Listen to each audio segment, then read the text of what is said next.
Should you do the North Coast 500 in winter? A question that many people who want to do the UK's most epic road trip ask themselves. Well, I've just done a 10-day road trip of the North Coast 500 myself in my Vauxhall Vivaro camper van, which I fully converted myself, so I feel like I've got the experience to answer this question. Firstly, for those that don't know, the North Coast 500 is a 500-mile road trip around the northernmost part of Scotland. You could do it in 5 days if you wanted, or you could even take a month or even longer than that to work your way around the coastline. I feel like this is the kind of trip that you could do 3 or 4 times back to back and have a different experience each time. It offers fantastic views, epic scenery, and also plenty of activities, even in the wet weather, that you can get to grips with. So some of the key questions that I'm going to answer today. Is everything open? Is the weather always terrible? Is it worth it? Do I need to modify my van? And am I going to die of the cold? I'll attempt to answer that question, and basically, is it worth doing in the winter? So the first sort of main consideration for this kind of road trip is prep for the van. So Scotland is very unforgiving in the winter time. It can be cold, super wet, and can have easily up to half a metre of snow in a day or two. December time is mostly wet, however we did experience a bit of snow on the trip, and winterisation is key for a trip in Scotland in the winter. Check out my video here on van winterisation that I completed for the trip, but in summary I made sure I had winter tyres, snow chains, new bulbs and antifreeze, and I got all this for under £500. So we went for 10 days and we planned every day pretty meticulously. We knew where we were staying, whether that was an off-grid site or whether it was a campsite, and also we knew what activities we were going to try and achieve each day. Now, I booked campsites probably 3 months in advance, and it's definitely worth doing this if you're going to go yourself. All the sites that we used I've linked down in the description, and they all had really good facilities and also excellent hot warm showers, which is a must-have for us in the wintertime. Okay, the main bad points. The weather. The weather is not always terrible. Okay, we went in December over Christmas time, and I reckon for half the trip it was sunny blue skies and beautiful views. The next 25% of it was gloomy and cloudy with a little bit of drizzle, which was a bit of alright. And then the last 25% was like gale force winds, sideways rain, and 50-mile-an-hour winds. So you need to make sure that you've got a proper bunch of waterproofs and just get yourself outside. Okay, there's really no excuse not to be cutting around outside if the weather's terrible.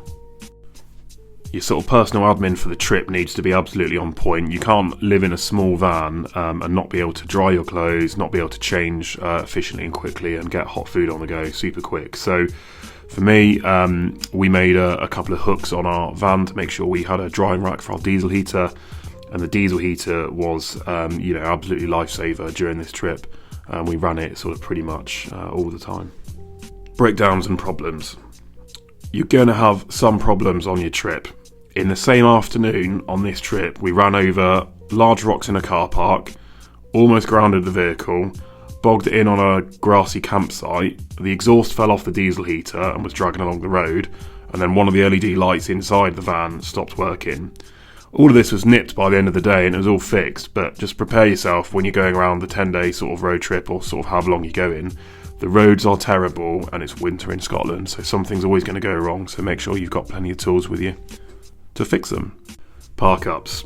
There are so many lay-bys and parkups on the North Coast 500, you couldn't even catalogue them all. So if you do want to do a trip on the absolute fly and do no planning, you'll be absolutely fine. The only things you need to look out for in the winter is obviously if it's windy. A lot of them are near woods. Just be careful about deadfall landing on the van in the middle of the night, and of course the proximity to the road. The trip is what you make of it. So yes, we had bad weather for maybe a third, sort of half the trip at times, but we managed to get out wild swimming. We managed to see secret waterfalls. We managed to visit attractions that said they were closed. And we'd seen absolutely loads of wildlife. Basically, we had everything to ourselves. Shops and attractions, yet some of them are not open, but all the small shops are and all the fuel stops are. And of course the pubs are open as well, which made it much better. Just for a couple of must-haves for a winter trip. The wet weather kit is it's absolutely essential that you take this with you, and it can mean that you make the most out of the day rather than just sitting in the van all day. The diesel heater. Now, I don't know where we'd be without our diesel heater, but it helps us to dry wet clothes almost every day. It's amazing in the morning, and it keeps the van toasty at night. We didn't actually need to use it at night because we've got a duck feather down duvet, so that took care of our sort of temperature in the night. But you can't do this trip without one of these heaters, and I think if you're going to invest in anything for your van, invest in a proper one. So I've got an Autotherm 2K heater. It was about 650 quid all in. The Chinese ones are great if you're on a budget. However, I would not want my diesel heater, piling in halfway around the trip, as it would basically mean a return home, I think. So just spend the money wisely and get a proper one, either that or a Webasto one, and you'll be good. So would I do it again? So the North Coast, for me, the North Coast 500 in winter is an absolute must-do. Miles and miles of empty roads, acres and acres of scenery to yourselves, and a huge new adventure every day. It's not your typical summer trip. Preparation for the trip is really key. However, all the sites we went to, even the historical castles, the waterfalls, everything we had to ourselves. It was like the entirety of the Highlands was our own little playground. Winter is tough both on the vehicle and on people. So as long as you're well prepared for the winter trip, the North Coast 500 is an absolute must for those who love the quieter times. I would definitely consider heading back up to Scotland in the summer before heading out to Europe to do my sort of European road trip this year. But if you haven't done this trip and you want to, winter time is quiet, it's beautiful, and it's definitely a great time of the year to go. So I'd absolutely go and do this trip again in the winter, and if you want to know anything more about the trip or where I stayed or what we did, just drop a comment below the video and I'll make sure to reply to you. So thanks again, and I'll see you at the next one.